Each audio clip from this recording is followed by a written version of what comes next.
নজর রাখছি যে খবরের দিকে। আজই চোপড়ায় গিয়েছিলেন মন্ত্রী চন্দ্রিমা ভট্টাচার্য এবং সেখানে গিয়েই যে 4 শিশুর মৃত্যু হয়েছে তাদের পরিবারের সঙ্গে দেখা করেন তিনি এবং তারপরে বিএসএফ এর বিরুদ্ধে অভিযোগ করেন চন্দ্রিমা ভট্টাচার্য। তিনি ঠিক কি বলেছেন শোনাবো আপনাদের।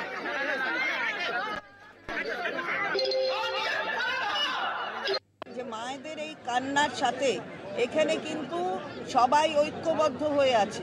বিএসএফ এর জবাব চাই।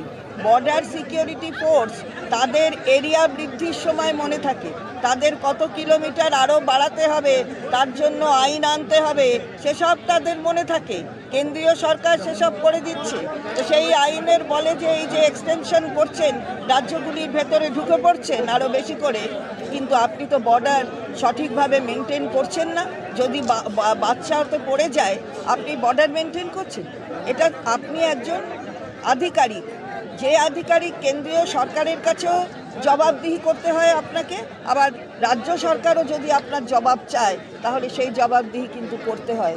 মাননীয় মুখ্যমন্ত্রী মনে করবেন না যে আপনি কিছু বলবেন না আর তার বিরুদ্ধে ওনার প্রতিবাদ থাকবে না, এটা মনে করার কোনো জায়গা নেই। সুতরাং আপনি আপনার রাজকর্তব্য পালন করুন। আপনি যে কর্তব্য করেছেন, যেটা গাফিলতি করেছেন, সেই গাফিলতির জবাব আপনাদের